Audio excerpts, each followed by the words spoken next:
Buenas tardes, doctor Galo Martínez, somos el grupo D. Nuestro tema a explicar es sobre la sangre y sus elementos constitutivos. Los expositores en esta presentación seremos Joyce Tanner, Rodríguez Belén, Diani Villamar, Jennifer Agila y quien le habla, Carla Rojas. En la época antigua, la sangre era considerada uno de los 4 humores de los que componen a los seres vivos. Para Galeno, la sangre se formaba continuamente en el hígado a partir de los alimentos ingeridos, después de haber sido elaborados en los intestinos, y continuaba siendo transportada por los órganos que la purifican y preparan. Tiempo después, William Harvey manifestó que el corazón enviaba la sangre a los tejidos, es decir, que su principal función es impulsar la sangre. Jan van Hoorn y Thomas Bartholin situaron que la generación de la sangre se daba en el corazón, pero en 1868 Ernest Neumann y Julio Bizocero, en diferentes publicaciones, situaron que el origen de la sangre se daba en médula ósea. La sangre es una variedad de tejido conectivo especializado que circula a través del aparato cardiovascular, impulsada por el corazón y movimientos corporales.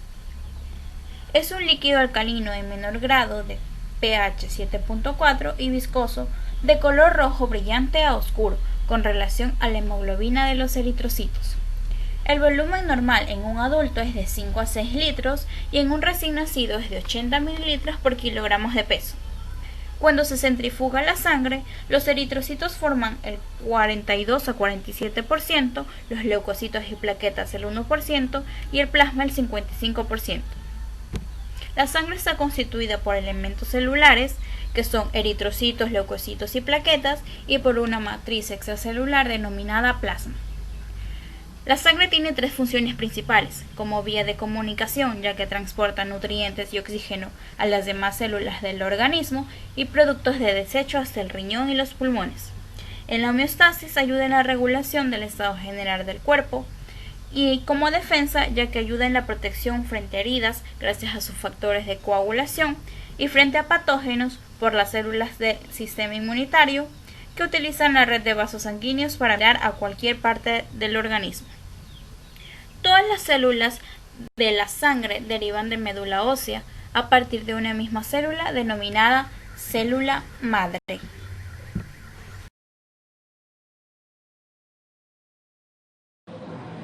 Hematopoiesis es la formación y desarrollo de las células sanguíneas. El tejido hematopoyético se divide en 2 grandes líneas, la línea mieloide y la línea linfoide. Todas las células sanguíneas provienen de la célula madre hematopoyética pluripotencial. En la línea mieloide hay 2 tipos de células madre hematopoyética multipotencial, linfoide. Todas las células sanguíneas provienen de la célula madre hematopoyética pluripotencial. En la línea mieloide hay 2 tipos de células madre hematopoyética multipotencial, la unidad formadora de colonias linfoides mieloides y la unidad formadora de colonias granulocíticas, eritrocíticas, monocíticas y megacariocíticas. Eritropoiesis, la unidad formadora de colonias linfoides mieloides y la unidad formadora de colonias granulocíticas, eritrocíticas, monocíticas y megacariocíticas. Eritropoiesis se forma a partir de una célula progenitora y atraviesa un proceso de maduración celular. Gracias al factor de maduración eritropoyetina, el proeritroblasto pasa a ser eritroblastoma. Se forma a partir de una célula progenitora y atraviesa un proceso de maduración celular. Gracias al factor de maduración eritropoyetina, el proeritroblasto pasa a ser eritroblasto basófilo y luego eritroblasto policromático y luego eritroblasto ortocromático, hasta convertirse en un reticulocito y finalmente un hematíe o glóbulo rojo. Blasto basófilo y luego eritroblasto policromático y luego eritroblasto ortocromático, hasta convertirse en un reticulocito y finalmente un hematíe o glóbulo rojo.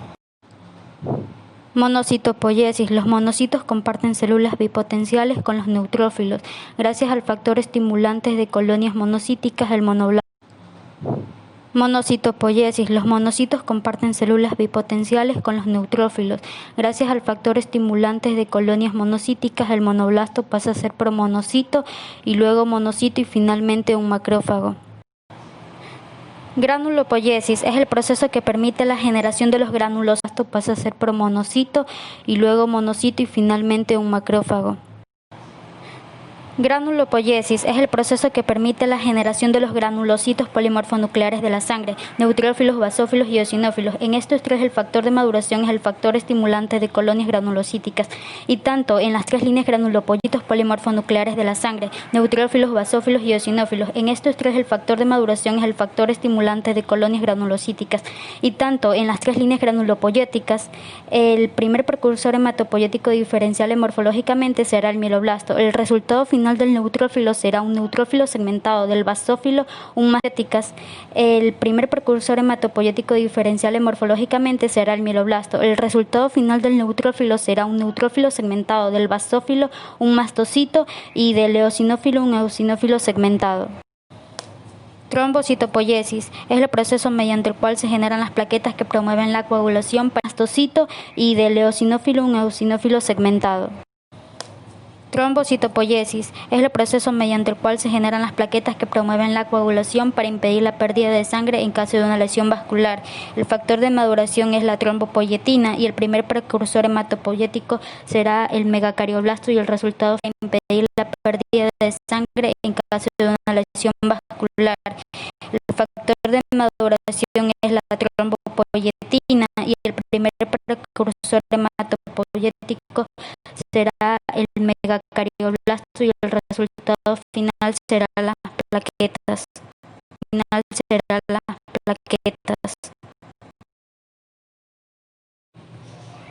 Linfopoiesis, proceso mediante el cual se forman los linfocitos y natural killer a partir de la célula madre hematopoyética. Comienza su diferenciación por el linfoblasto, sigue el prolinfocito, llegando finalmente al linfocito, dividiéndose en linfocito T y linfocitos B. Estos linfocitos abandonan la médula ósea en forma inmadura y continúan su maduración en el timo para el caso de los linfocitos T, ganglios, vaso y el MALC para el caso de los linfocitos B. Los eritrocitos son productos celulares o nucleados en forma de discos bicóncavos con un diámetro de 7.8 micras y un espesor de 2.6 micras en la periferia y 0.8 micras en el centro. Esta morfología le confiere la mayor cantidad de superficie en relación con su volumen, un atributo necesario para el intercambio de gases. Los eritrocitos contienen la hemoglobina, una sustancia rica en hierro cuya función es transportar el oxígeno. El oxígeno del aire es captado por la hemoglobina en los capilares de los pulmones y transportado a todas las partes del cuerpo dentro de los eritrocitos para llevar el oxígeno a todas las células de nuestro organismo. La hormona que regula la formación de glóbulos rojos se llama eritropoyetina. Su función es estimular a la médula para que forme más eritrocitos. Los eritrocitos tienen una vida media de unos 90 a 120 días y una vez llegado a su fin se eliminan en el hígado y el vaso. Para que se formen los eritrocitos, la médula ósea necesita hierro, vitamina B12, ácido fólico, vitamina B6, entre otros. Los eritrocitos carecen de organelos y solo están formados por una membrana plasmática, su citoesqueleto, hemoglobina y enzimas glucolíticas. El citoesqueleto le permite dar la forma. Aquí tenemos las proteínas integrales de la membrana como la glucoforina C y proteínas de banda 3, proteínas periféricas de la membrana como moléculas de espectrina. La hemoglobina contiene 4 cadenas polipeptídicas de globina, alfa, beta, delta y gamma. El eritrocito parte de una célula madre pluripotencial. Con la ayuda de la eritropoyetina se convierte en un proeritroblasto, pasa a ser un eritroblasto basófilo, se convierte en un eritroblasto policromatófilo, de ahí se transforma en un eritroblasto autocromatófilo, pasa a ser un reticulocito, pero ya con poco núcleo o casi llega a desaparecer, y se convierte en un eritrocito como producto final. Las células de defensa del organismo circulan por el flujo sanguíneo donde se denominan leucocitos o glóbulos blancos. Las células sanguíneas de los mamíferos derivan de la célula madre mieloide localizada en la médula ósea. Todos los tipos de leucocitos se originan a partir de la célula madre mieloide, incluyendo neutrófilos, monocitos, linfocitos y células dendríticas. Todas intervienen en la defensa del organismo. Los leucocitos circulan en la sangre en una concentración mucho menor que los eritrocitos. En respuesta a los estímulos quimiotácticos, abandonan el torrente sanguíneo a través de las células endoteliales y ejercen su función en el tejido conectivo. Los leucocitos se clasifican dependiendo de la presencia de gránulos específicos en el citoplasma. Estos vendrían a ser los granulocitos, que presentan gránulos específicos en sus citoplasmas y están conformados por los neutrófilos, eosinófilos y basófilos. Y tenemos también los granulocitos que carecen de gránulos específicos. Estos serían dos, los linfocitos y los monocitos. Los granulocitos tienen un núcleo característico lobulado irregular y se los designa como polimorfonucleares. Granulocitos se clasifican en 3 poblaciones en función de las propiedades tintoriales de sus gránulos. Las células cuyos gránulos captan colorantes básicos como la hemotoxilina se denominan basófilos. Aquellos cuyos gránulos captan colorantes ácidos como la eosilina se clasifican eosinófilos y aquellos que no captan colorantes básicos ni ácidos se denominan neutrófilos. Los agranulocitos o leucocitos monomorfonucleares tienen un núcleo grande no lobulado y no tienen gránulos en el citoplasma. Los linfocitos son los más numerosos y están relacionados con la respuesta inmune. Los monocitos son las células sanguíneas más grandes y están involucradas con la fagocitosis de bacterias. De los diferentes tipos de leucocitos, 2 de ellos están especializados para destruir e ingerir organismos invasores.